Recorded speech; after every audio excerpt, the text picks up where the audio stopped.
사도 바울은 빌립보 교회의 성도들에게 거룩한 삶에 대한 권면의 말씀을 계속 이어가고 있습니다. 자, 지난주에 살펴보았던 빌립보서 2장 12절과 13절에서는 성화에 대한 말씀이 나온 바 있습니다. 자, 이 성화라는 것은 하나님의 주권으로서 시작되고 또한 완성되는 것입니다. 자, 그렇지만 하나님은 이 성도 각 사람에게 성화에 대한 열심을 허락해 주셔서 그들이 매우 능동적이고 적극적으로 자신의 성화를 이루어 가도록 역사하신다고 말씀했습니다. 자, 이러한 말씀을 통해서 바울은 빌립보 교회의 성도들이 자원하는 마음으로 자신을 거룩하게 단장하기 위한 열심을 낼 수 있도록 격려해 주었습니다. 자, 그리고 이 말씀에 이어서 바울은 그들에게 좀 더 구체적인 것들을 주문하고 있습니다. 그는 빌립보의 성도들이 이 세상과 구별되어서 성도다운 성품과 행동을 취해야 한다고 말합니다. 먼저 14절 말씀을 보겠습니다. 14절 말씀에 너희는 모든 일을 불평과 분쟁이 없이 하여라 하였습니다. 자, 여기에서 불평과 분쟁이란 이 죄인의 악한 본성에서 나오는 것들로서 감사와 화평을 깨는 죄악을 말합니다.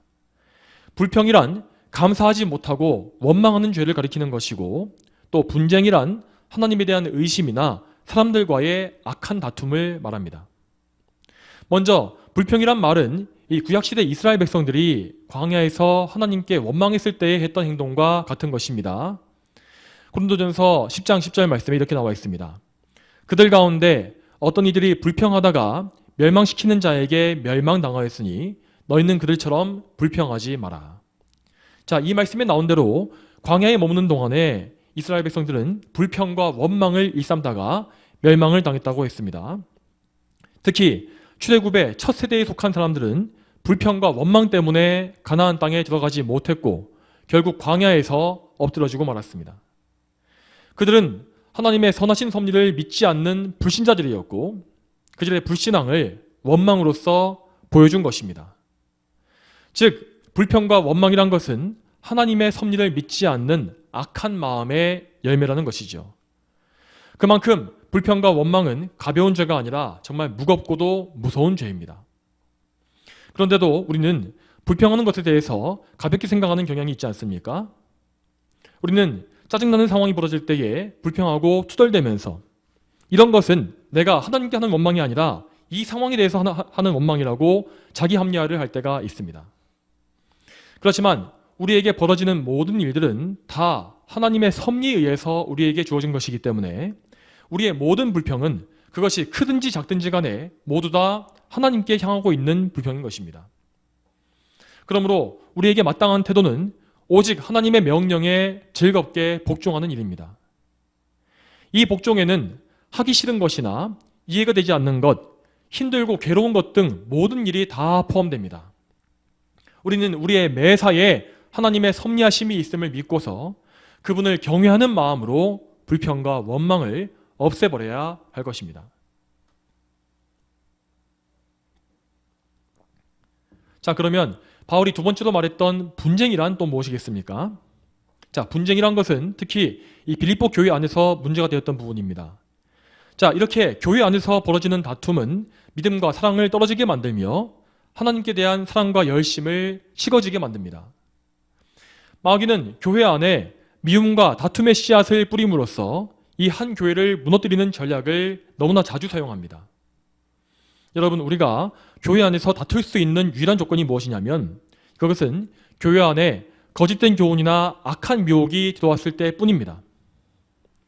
양들을 미혹하는 늑대들은 반드시 그 즉시 단호하게 처리해야만 합니다. 그렇지만 우리는 교회 안에서 절대로 자신의 정욕 때문에 다투지는 말아야 할 것입니다. 설령 상대방이 정말 악하게 시비를 걸어온다 할지라도 그것을 혈기로서 맞받아치는 것은 결국 교회에 해를 끼치는 것입니다. 만일 교회 안에 잘못된 행동을 하는 사람이 있다고 해도 우리는 먼저 그의 연약함을 불쌍히 여기고 그를 죄에서 돌이키기 위해서 인내해야 하는 것입니다. 설령 그가 나의 기분을 나쁘게 만들었고 내게 피해를 주었다 할지라도 즉시 혈기를 부리고 화를 내는 것은 이 세상의 불신자들에게나 어울리는 일입니다. 우리는 이 교회가 항상 우리 주님의 몸이라는 사실을 기억해야 합니다. 우리는 우리 주님의 몸된 교회를 이 몸을 귀히 여기는 마음을 가지고서 언제나 주님의 몸된 교회 안에서 모든 분쟁과 싸움을 멀리해야 할 것입니다. 또한 이 교회 밖 세상에서도 마찬가지로 우리는 하나님의 영광을 위한 싸움 외에는 모든 인간적인 다툼을 멀리해야 합니다. 여러분, 이 세상을 잘 보면 정말로 끊임없이 분쟁을 벌이는 사람들이 있습니다. 이웃과 다투고 직장의 동료와도 다투고 심지어 한 번도 본 적이 없는 사람들과도 틈만 나면 시비가 붙습니다. 그들은 조금만 억울하다 싶으면 고소고발을 남발하고 정말 다른 사람들을 피곤하고 지치게 만듭니다. 여러분, 그러면 이런 사람들은 왜 그렇게 늘 다툼 속에 있는 것일까요? 자, 그 근본적인 원인은 그들이 먼저 하나님과 화평하지 못하는 것에 있는 것입니다. 하나님과 화평한 사람은 참된 평화가 무엇인지 알기 때문에 그 참된 평화를 다른 사람들에게도 전달해주고 싶어 합니다. 우리 예수님께서도 이 팔복에 대해 말씀하실 때에 화평케 하는 자들에게 복이 있다고 하시지 않았습니까? 그리고 화평하게 하는 사람은 하나님의 아들이라고 불릴 것이라고 말씀하셨습니다. 그러므로 이 말씀에 비추어서 우리 자신을 돌아볼 수 있어야 합니다. 자, 과연 나는 내가 가는 모든 곳에서 화평을 만들고 있는가? 아니면 분쟁을 만들고 있는가? 또한 내가 만나는 모든 사람들이 나로 인해 마음의 평화를 얻고 있는가? 아니면 마음이 불편해지고 평화가 깨지고 있는가? 이것을 살펴봐야 하는 것입니다. 히브리서 12장 14절 말씀에 이렇게 나와 있습니다. 모든 이들과 더불어서 화평과 거룩함을 추구하여라. 이것이 없이는 아무도 주님을 보지 못할 것이다. 이 말씀대로 우리는 우리의 정욕과 혈기 때문에 벌어지는 모든 다툼을 멀리하고 정말 모든 이들에게 하나님의 거룩하심을 몸소 증명할 수 있어야 할 것입니다. 화평과 거룩함의 반대는 다툼과 불경건인데 이러한 악한 열매를 지속적으로 맺는 사람은 결국 자신이 그리스도의 몸 바깥에 있는 자라는 사실을 스스로 보여주는 것입니다. 또한 거듭난 성도라 할지라도 불평과 분쟁을 일으키는 것은 그 자신의 거룩함에 큰 해를 줍니다. 그래서 15절 말씀의 초반부를 이어서 보게 되면 바울은 이렇게 말하는 것과 같습니다. 자, 너희는 불평과 분쟁을 멀리해야 하는데 그 이유는 너희를 흠없고 순전하게 지키기 위한 것이다 라는 것이죠. 자, 여러분, 그러면 우리는 왜 흠없고 순전한 사람들이 되어야 할까요? 15절에 나머지 말씀을 읽어보겠습니다. 자, 15절 나머지 부분에 어그러지고 부패한 세대 가운데에서 책망받을 것이 없는 하나님의 자녀가 되어 세상에서 하늘의 별들처럼 빛나게 하려는 것이다. 자, 이 말씀에서 바울은 성도들이 이 세상에서 어떤 사람이 되어야 하는지를 한마디로 요약해서 보여주고 있습니다. 이 말씀의 의미는 성도들이 이 세상에서 정말 탁월한 거룩함과 선함과 도덕성을 가져야 한다는 것입니다. 성도는 말과 행동이 진실하고 흠이 없어야 하며 남에게 해를 끼치거나 상처를 주는 일 역시 없어야 합니다.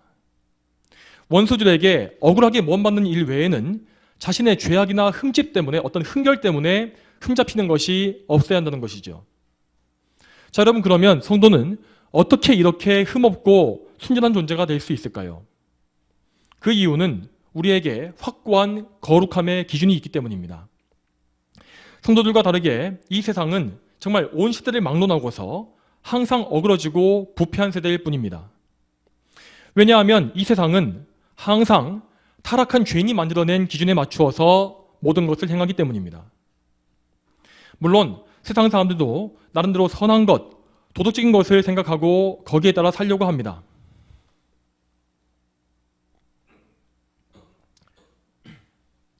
그렇지만 그들은 정작 자신의 속에 있는 원죄와 부패성은 알지 못하는 것입니다. 모든 죄인의 마음속은 마치 썩은 물이 가득한 시궁창과 같아서 아무리 노력해도 계속 썩은 물을 내보낼 수밖에 없습니다. 자, 여러분, 불교에서는 인간의 내면의 문제를 해결하기 위해서 계속해서 자신을 비워야 한다고 말하지 않습니까?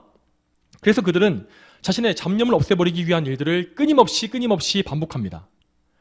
그렇지만 그들이 하는 바와 같이 사람이 아무리 자기의 마음을 비우고 또 비울지라도 죄인의 마음속에는 죄악을 내뿜는 죄성이 항상 존재하고 있습니다. 그 부패의 근원을 해결하지 못하면 결코 구원은 없는 것이죠. 그러므로 이 세상의 모든 종교와 철학은 인간 본성의 타락을 해결할 수가 없습니다. 앞으로도 그럴 것이고, 또한 인간은 말세에 가까울수록 더욱더 그 타락성을 폭발적으로 드러낼 것입니다. 그렇지만 하나님께 속한 성도는 그 어느 시대에도 책망받을 것이 없는 하나님의 자녀가 되는 것이 가능합니다. 실제로 빌립보서의 첫 번째 수신자였던 초대교회 성도들은 그들이 살던 시대에 가장 우월한 도덕성과 순결함을 가지고 있었습니다. 여러분, 그 당시의 로마 제국은 겉보기에는 정말 아주 화려하고 세련된 문화국가였습니다. 그렇지만 그들의 내부적으로는 온갖 음란함과 방탕함의 문화가 가득했고, 또한 도덕적으로도 대단히 썩은 구습을 따르고 있었습니다. 그런 가운데 초대교회의 성도들은 정말 두드러지게 탁월한 순결함과 도덕성을 보여주었던 것입니다. 그들은 온갖 음란함과 정욕이 가득했던 시대에 자신을 절제했으며, 또한 남자와 여자가 서로 순결함을 지키는 가운데서 존중하는 모습을 보여주었습니다. 자, 그런데 그 당시에 남자가 여자를 이렇게 대등한 관계 속에서 존중한다는 것은 정말 파괴적인 일이 아닐 수가 없었습니다. 또한 그리스도인들은 종이든지 상전이든지 각자 모두가 자신의 위치에서 충성을 다하는 모습을 보였습니다. 그리스도인 노예들은 주인의 권위를 존중하면서 항상 정직하고 신실하게 일했고, 또한 그리스도인 상전들은 자신이 가진 권세를 남용하지 않았습니다. 더욱 놀라운 것은 노예들과 상전들이 교회 안에서 함께 모여서 예배를 드리고, 또한 그 안에서 서로를 존중하고 사랑했다는 것입니다. 심지어 노예 신분을 가진 성도가 교회 안에서 직분자가 되면 귀족 신분의 성도들이 교회 안에서 그 노예 신분의 성도의 권위를 존중하고 순종했던 것을 볼 수가 있습니다. 이렇게 그 당시 교회에는 모든 세상의 기준들을 다 벗어난 참된 순결함과 거룩함이 있었고, 또한 말씀에 대한 온전한 복종과 진정한 사랑이 있었던 것입니다. 정말로 초대교회의 그리스도인들은 이 세상과 구별되어 있었으며, 그들이 하나님 나라에 속한 거룩한 백성이라는 사실을 온몸으로 보여주면서 살았습니다. 그렇게 그리스도인들이 보여주었던 모범은 당시의 불신자들에게 큰 충격을 주었고, 그래서 많은 사람들이 자연스럽게 복음에 관심을 가지도록 만들어 주었습니다. 여전히 로마 당국은 기독교를 박해했지만 적어도 그 로마 제국의 사람들 중에서 그리스도인들의 신앙이 신실하다는 사실을 의심하는 사람은 아무도 없었습니다. 그러면 다시 본론으로 돌아와서 그리스도인은 어떻게 이렇게 탁월한 모습을 보일 수가 있는 것일까요? 어떻게 이 세상의 많은 사람들 중에서 오직 그리스도인들만이 유일하게 인간의 부패한 본성을 이길 수가 있는 것입니까? 그 이유는 첫 번째로 참된 그리스도인이 거듭난 존재이기 때문입니다.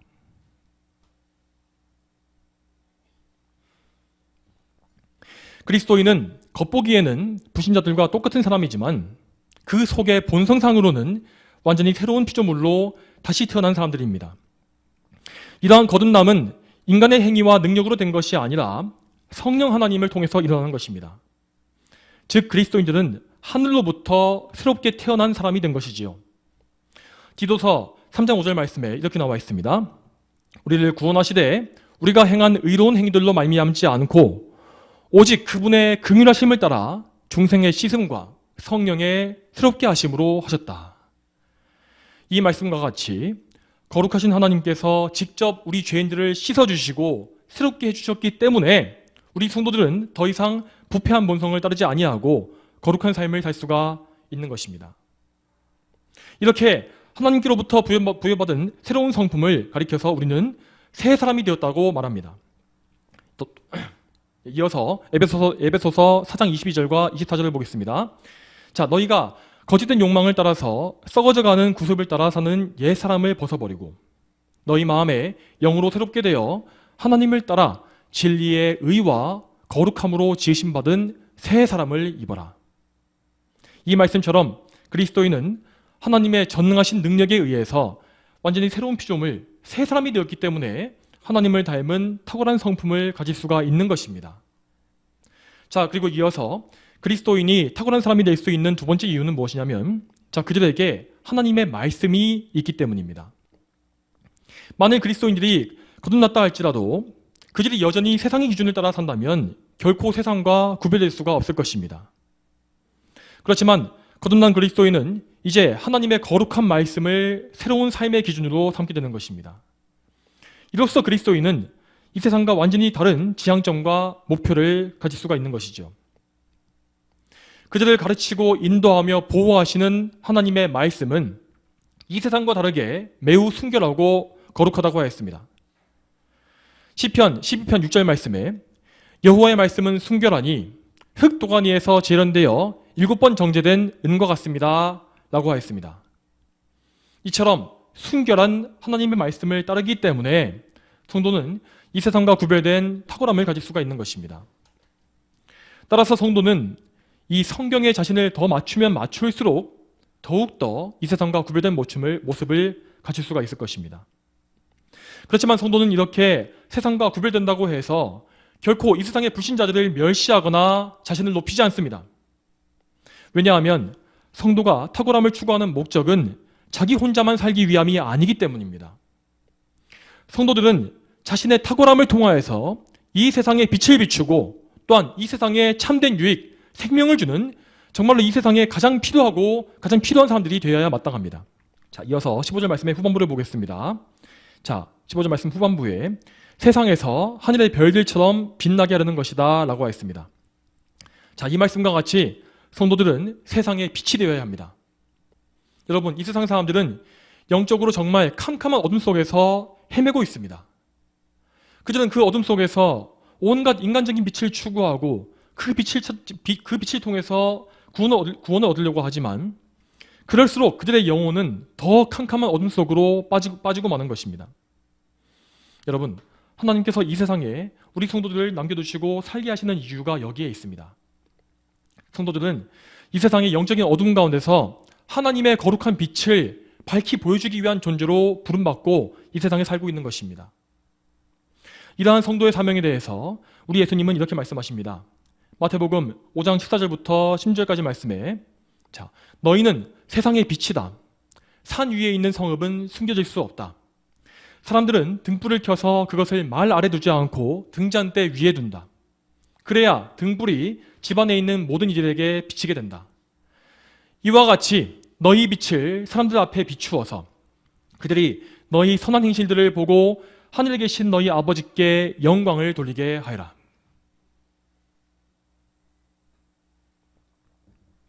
우리는 이런 말씀을 잘 기억하면서 우리가 정말로 이 세상에 빛이 되고 있는지를 점검해 보아야 합니다. 우리는 마치 산 꼭대기에서 밝은 빛을 비추어주는 성과 같이 되어야 하고 또한 등잔대 위에서 밝게 빛나는 등불과 같이 되어야 하는 것입니다. 우리가 이러한 빛을 낼 수 있는 방법은 하나님을 닮은 거룩한 성품을 가지는 것이고 또한 그 거룩한 성품을 통해서 세상과 구별된 선한 행실을 하는 것이라고 말씀하셨습니다. 자, 방금 살펴보았던 예수님 말씀을 가장 모범적으로 실천했던 사람들이 있었습니다. 자, 그들은 과거 개신교회의 황금기를 꽃피웠던 청교도들이었습니다. 이 청교도라는 이름은 영어로 퓨리탄인데 이 이름은 순수함을 의미하는 퓨리티에 사람을 의미하는 an이 합쳐져서 만들어진 단어입니다. 즉 이 말의 의미는 정결함을 추구하는 사람이라는 뜻인 것이죠. 자, 그런데 이 이름은 이 청교도들이 스스로 지은 것이 아니라 그들의 대적들에 의해서 경멸주로 불렸던 말이었습니다.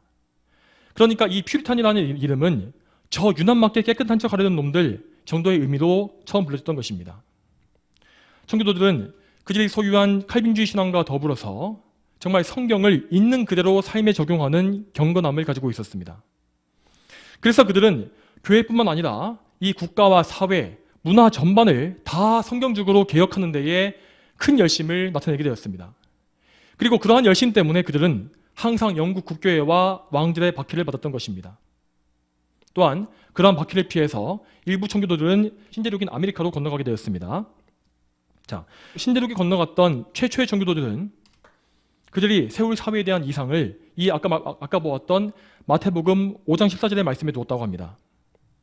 그 말씀에 따라서 그들은 자신들이 신대륙에 세울 새로운 사회가 산 위에 세워진 성읍과 같기를 바랬습니다.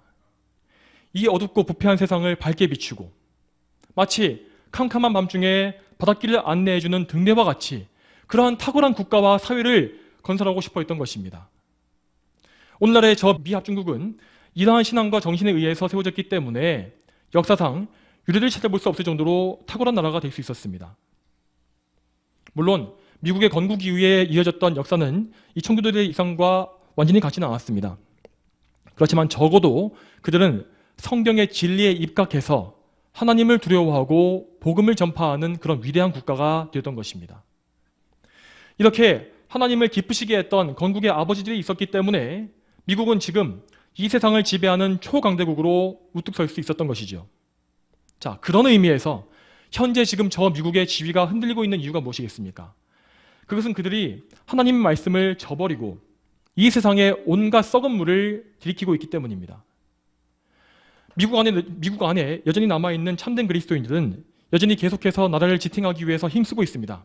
하지만 그들의 수는 빠르게 줄어들고 있습니다. 그리고 그 대신에 무신론자들과 반기독교적인 정치상황에 빠진 자들, 그리고 온갖 이방 종교에 빠진 자들이 점점 미국을 가득 채우고 있습니다. 자, 여러분, 그런데 우리 대한민국의 건국 역사 역시 이 미국의 건국과 유사한 점이 많습니다. 여러분, 우리는 현재 대한민국이 한반도 역사상 가장 강하고 번성하는 나라가 되었다는 사실을 알고 있지 않습니까? 여러분, 우리가 이런 나라를 이룰 수 있었던 것이 과연 우리의 민족적인 우월성 때문이었을까요? 그렇지 않습니다. 우리 민족은 지난 5,000년이라는 긴 역사를 가지고 있었음에도 불구하고 그 긴 시간 동안 세계적인 국가를 세웠던 적이 단 한 번도 없습니다. 기껏해야 지역 강국으로 이름을 날렸던 적이 있었을 뿐이지 지금 이 대한민국처럼 세계 순위권 내에 드는 나라를 세운 적은 한 번도 없었던 것입니다. 그런데 지금 이 나라가 이렇게 될 수 있었던 것은 결국 기독교의 복음이 이 나라에 들어왔기 때문입니다. 구한말에 가장 암울한 시기에 미국으로부터 많은 선교사님들이 건너왔으며 그분들에 의해서 청교도적인 신앙이 이 땅에 심어졌던 것입니다. 또한 초기의 그리스도인들에 의해서 이 나라의 무지함과 미신과 영적 어둠이 점차 없어지게 되었고, 또한 그렇게 영적으로 깨어난 사람들이 이 나라를 점점 더 올바르게 세워나갔던 것이죠. 또한 그 기독교 신앙을 받아들이고 회심한 사람 중에는 이승만 대통령이 있지 않았습니까?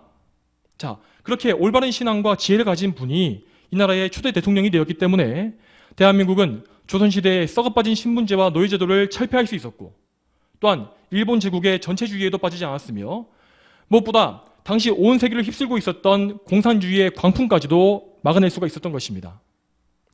물론 아무것도 없는 이 황무지에서 새롭게 나라를 세우다 보니 그 과정 속에서 여러 가지 어려움도 있었고 실수나 잘못이 있었던 것도 사실입니다. 그렇지만 그럼에도 불구하고 지금 이 나라 대한민국은 이제까지 한민족이 이룬 나라 중에서 가장 탁월한 나라가 되었고, 무엇보다 자유롭게 하나님을 믿고 섬길 수 있는 좋은 나라가 되었습니다. 여러분, 만일 우리나라 교회가 좀 더 올바른 교리와 신학을 탄탄하게 다졌더라면, 그리고 성경적인 교훈을 좀 더 철저하게 성도들의 삶에 적용하게끔 가르쳤다면 대한민국은 지금보다 훨씬 더 도덕적이고 훨씬 더 탁월하며 우월한 나라가 될 수 있었을 것입니다. 그렇지만 안타깝게도 지금 이 대한민국은 너무나 빨리 교회가 그 기능을 상실하고 있고, 또한 성도들 역시 전혀 성경적으로 살지 못하고 있기 때문에 이렇게 몰락해가는 과정을 겪고 있는 것입니다. 성도 여러분, 우리는 오늘 빌립보서의 말씀을 통해서 그리스도인들이 이 세상에서 어떤 역할을 해야 하는지를 들었습니다. 우리 그리스도인들은 영적으로 깨어나서, 그리고 또한 정신을 차리고 하나님의 영광을 비추기 위해서 힘써야 합니다. 여러분, 성도가 산 위에 세워진 동네와 같다는 이 말씀은 이 세상의 모든 사람들이 저 높은 곳에 있는 우리를 지켜보고 있다는 말을 의미하기도 합니다. 즉, 불신자들은 우리를 통해서 예수 그리스도를 보고 성경을 본다는 것입니다. 그들은 하나님의 말씀을 접해본 적이 없기 때문에 우리 성도들의 모습을 통해서 예수님의 모습을 상상하게 됩니다. 그리고 그들은 우리 성도들의 행동을 통해서 성경 말씀이 어떠한지를 인식하게 되는 것이죠. 그러므로 만일 우리가 하나님의 말씀대로 살지 않게 되면 불신자들은 결국 예수님과 성경 말씀을 오해하게 되고 조롱하게 될 것입니다. 디도서 2장 말씀에서 바울은 성도들에게 경건하고 거룩한 생활을 권면하면서 이런 말씀을 기록했습니다. 디도서 2장 5절 말씀에 이는 하나님의 말씀이 모독을 받지 않게 하려는 것이다. 이 말씀과 같이 성도가 하나님의 말씀을 깨뜨리게 되면 그것은 결국 이 세상 사람들에게 하나님 말씀을 모독할 빌미를 주는 것입니다.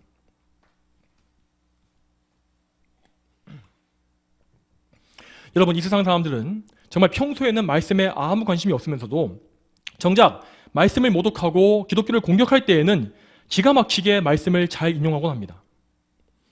여러분, 우리 자신이 모독을 받는 것은 사실 그렇게 문제가 되지 않습니다. 하지만 하나님의 말씀이 모독을 받는 것은 너무나 우리에게 심각하고 치명적인 문제이지 않겠습니까? 또한 더 나아가서 그러한 문제는 이 세상에서 복음의 문이 닫히게 만드는 것이고 또한 수많은 영혼들을 실족시키는 심각한 죄가 되는 것입니다. 그러므로 우리는 이 세상에 사는 동안에 항상 거룩과 경건을 따르고 또한 무엇보다 마귀에게 틈을 보이지 않기 위해서 주의해야 합니다. 우리는 말로만이 아니라 우리의 행실을 통해서도 복음의 탁월함을 항상 증명해야 하는 것입니다. 여러분, 그러면 우리는 어떻게 우리를 거룩하게 지킬 수 있겠습니까? 어떻게 해야 우리는 이 불결한 세상 속에 살면서도 우리 자신을 경건하게 지킬 수 있는 것일까요? 자, 현대의 신봉주의 신학은 자꾸만 교회와 세상의 경계를 허물고 있습니다. 그들은 교회에 이 세상의 것들을 들여다놓고 교회의 진입장벽을 낮춤으로써 그렇게 함으로써 효과적으로 복음을 전파할 수 있다고 주장합니다. 그렇지만 그러한 행동은 결국 교회를 세상과 동화시켜버리고 또한 말씀을 부인하며 교회의 거룩함을 잃어버리게 만드는 결과만을 낳게 되는 것입니다. 여러분, 우리는 항상 우리 주님의 말씀을 기억해야 합니다. 우리는 물론 우리에게 정해진 날이 다할 때까지 이 세상 속에서 살고 있어야 합니다. 그렇지만 우리는 마치 산 위의 마을처럼 우리 자신을 세상과 경건하게 구별해야 하는 것입니다. 그러므로 이 세상 사람들을 친밀하고 선하게 대해주시되 절대로 그들과 동화되지 않게끔 주의하십시오. 그들의 말과 그들의 문화와 그들의 유흥과 그들의 생각과 사상에 물들지 말아야 한다는 것입니다. 여러분, 그러기 위해서 우리는 이 세상의 사람들과 항상 적당한 거리를 유지할 필요가 반드시 있습니다. 왜냐하면 불신자들은 우리가 추구하는 거룩과 경건에 전혀 관심이 없을 뿐만 아니라 항상 교묘하게 우리의 경건을 방해하려는 습관을 가지고 있기 때문입니다. 마귀는 불신자들을 이용해서 우리를 더럽히려고 항상 시도합니다. 그리고 마귀는 어떻게 해서든 우리가 경건에 힘쓰지 못하도록 우리의 시간을 뺏고 또한 정욕의 맛을 보게 만들며 세상적인 모든 일들에 우리의 관심을 흩어놓을 것입니다. 자, 그러므로 우리는 이 세상 친구들과의 시간을 최대한 절제해야 하며 또한 무슨 일이 있을지라도 하나님께 바치는 이 시간이 손실되지 않도록 주의해야 할 것입니다. 여러분, 여러분의 삶을 돌아보시고 점검해 보십시오. 여러분은 정말로 하나님을 기쁘시게 하기 위해서 경건과 거룩을 추구하고 계십니까? 날마다 기도와 말씀으로 하나님과 교제하시는 시간을 즐거워하고 또한 온갖 죄의 더러움과 오염으로부터 자신을 지키기 위해서 신경을 쓰고 있습니까? 여러분은 정말로 거듭난 성도답게 성령님의 인도하심을 따라서 살고 있습니까? 아니면 그저 이 세상의 흐름대로 같이 흘러가는 그런 삶을 살고 있습니까? 여러분, 우리는 우리 자신의 성화를 방해하고 우리를 더럽히는 것들을 철저히 경계하고 멀리해야 합니다. 그런 것이 나에게는 없다고 생각하시거나 나는 충분히 잘하고 있다고 생각하지 마십시오. 우리는 다 연약한 죄인이기 때문에 경건을 방해하는 장애물을 항상 가지고 있을 수밖에 없습니다. 그러므로 우리는 하나님께 지혜를 구하면서 이러한 것들을 제거하기를 힘써야 합니다. 우리는 또한 예수님 말씀대로 이 세상에 빛이 되기 위해서 자신을 거룩하게 단장해 가야 합니다. 그리고 이러한 거룩한 목표를 이루기 위해서 우리는 반드시 우리 삶 가운데 영적인 싸움을 벌여야 하는 것입니다. 여러분, 모든 성도는 하나님께로부터 거룩함에 대한 소명, 부르심을 받은 것입니다. 이 부르심이라는 것은 하나님의 영광을 위해서 내가 좋아하는 것들을 포기하고 나의 본성을 부인하며 예수 그리스도께서 원하시는 것에 나를 맞추기를 힘쓰는 것입니다. 우리가 그리스도인이 된다는 것은 이러한 소명을 받들어서 하나님의 영광을 위해 싸우는 책임을 포함하는 것입니다. 여러분, 참으로 거듭난 성도는 이러한 책임이 주어졌을 때에 그것을 기쁘게 받아들이고 하나님께 복종할 수가 있습니다. 그렇지만 반대로 거듭남이 없는 거짓 신자는 이러한 책임을 요구할 때에 변명을 하고 회개하기를 거절하며 뒤로 물러나게 될 것입니다. 여기에서 알곡과 가라지가 구분되는 것이죠. 성도 여러분, 오늘 이 말씀을 마음에 새기셔서 항상 하나님과 화목한 관계를 누릴 수 있도록 힘쓰시기 바랍니다. 우리를 하나님과 화목하게 하시는 예수 그리스도를 바라보시고 또한 우리 안에 예수님의 형상을 이루어 가시는 성령님께 전적으로 의지하십시오. 우리 모두가 오늘 말씀과 같이 책망받을 것이 없는 하나님의 자녀가 되고 이 세상에서 하늘의 별과 같이 빛나는 거룩한 성도가 다 되기를 축복합니다. 다 함께 기도하시겠습니다. 하나님 아버지, 오늘도 하나님의 은혜 가운데에서 빌립보서의 말씀을 보게 하심에 참 감사합니다. 하나님, 이 말씀이 참으로 저희가 이 세상에서 빛이 되어야 한다는 사실을 보여주었습니다.